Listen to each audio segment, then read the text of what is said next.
Alright, so thank you everyone. Like Professor Enda mentioned, I'm Carlos Saucedo, and the title of my project is an exploration of Latino sense of belonging and university programs.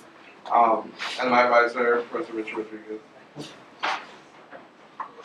So the purpose of my project is to explore Latino student sense of belonging here at the university, and also to explore Latino retention programs.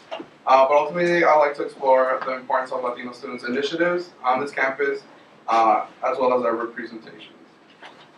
So for my methods, I did a convenience sample. I did 5 semi-structured interviews. They lasted around 30 to 45 minutes, and they had assigned, my participants had assigned pseudonyms.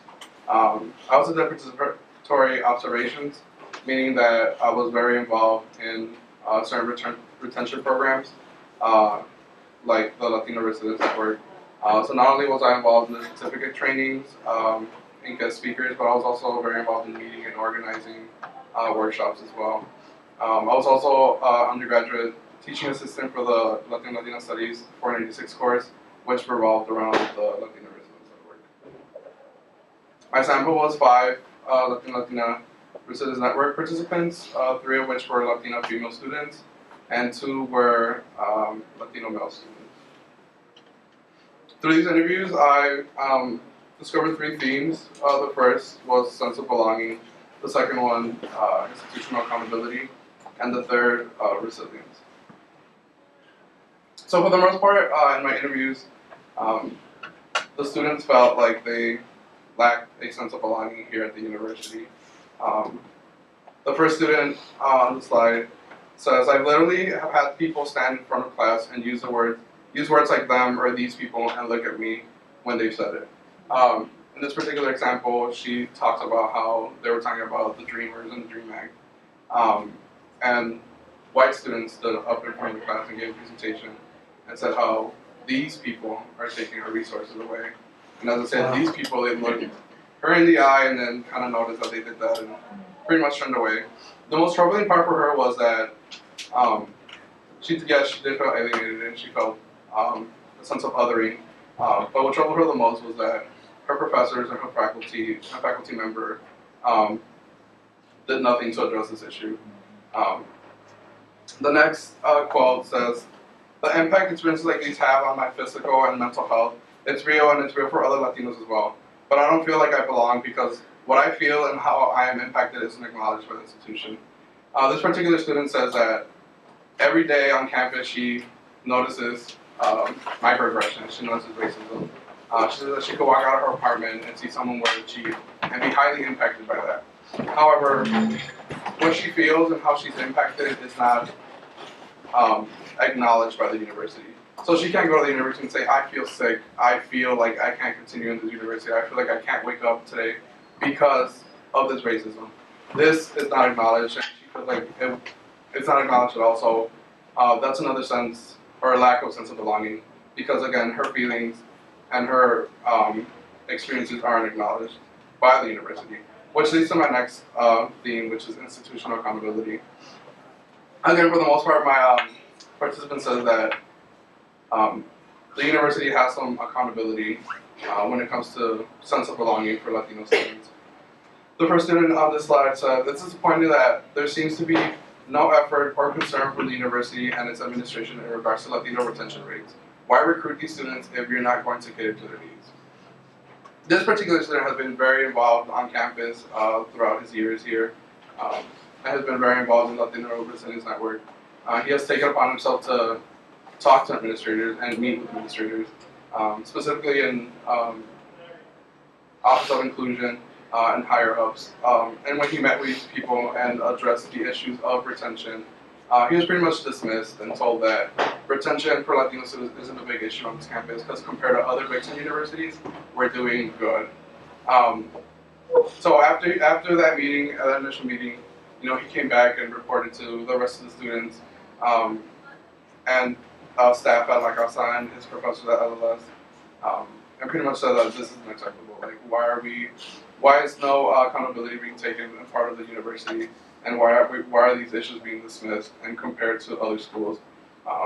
His thing was, you can't compare us to other Big Ten schools because the demographics for Latinos in this state don't compare to the demographics in other states. So our, I guess, percentage of Latinos in this school should reflect that percentage of in the state. The second quote is, students feel the most comfortable.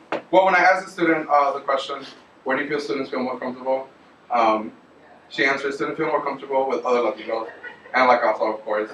And it was interesting to me to see that when I asked for a specific space, she didn't really give me a space. She generally said just with other Latino students, and La Casa.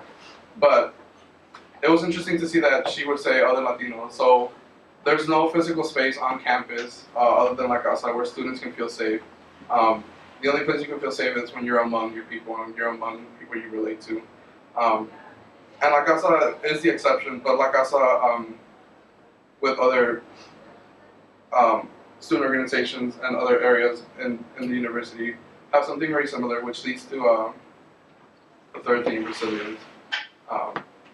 For the most part, the students that I interviewed recognize that there are resilient efforts by the students.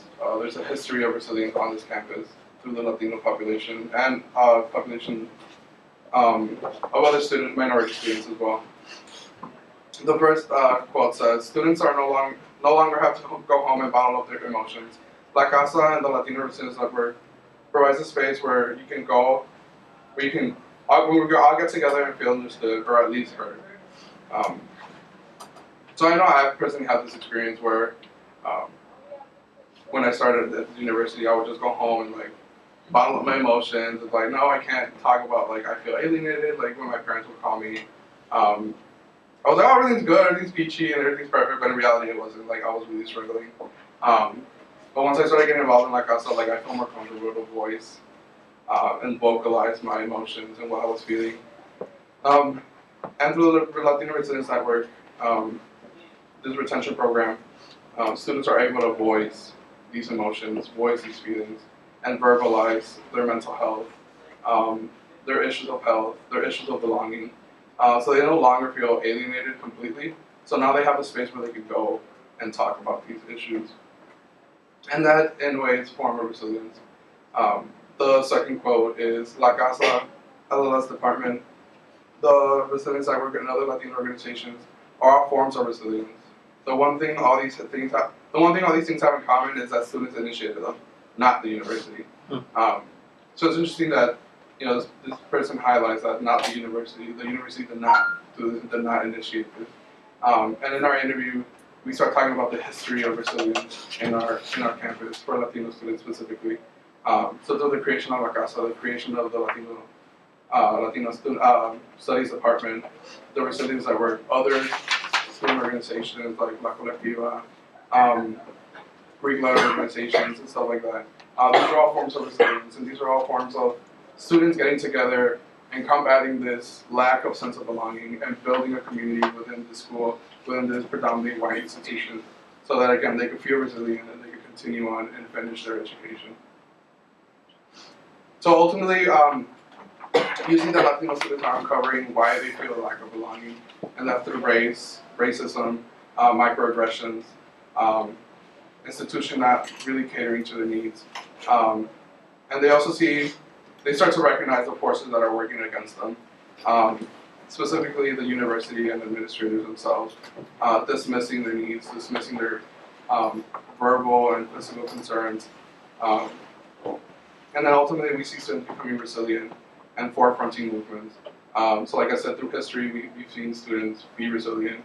And even now, currently, you see students forefronting these movements, specifically for the Latino Resilience Network. Yes, administrators here, faculty here at the Latino Studies Department have helped us, but it's a program for students, ran by students, and so without the students, it wouldn't be as big as it is now. Unfortunately, there are some limitations to my project. I did have a very small sample pool. And focusing on the retention program, it's a relatively new program, so there is no data, so I couldn't really measure the impacts the Latino Resilience Network has on retention. But hopefully, as we continue in the years, we start getting that data to really see how this is impacting Latino retention rates. And lastly, like there's a lack of university and administrative representation. I would love to interview administrators just to compare and contrast what they think are the concerns with Latinos and what students think are the concerns. So matching that and contrasting that. And these are my acknowledgments. Thank you.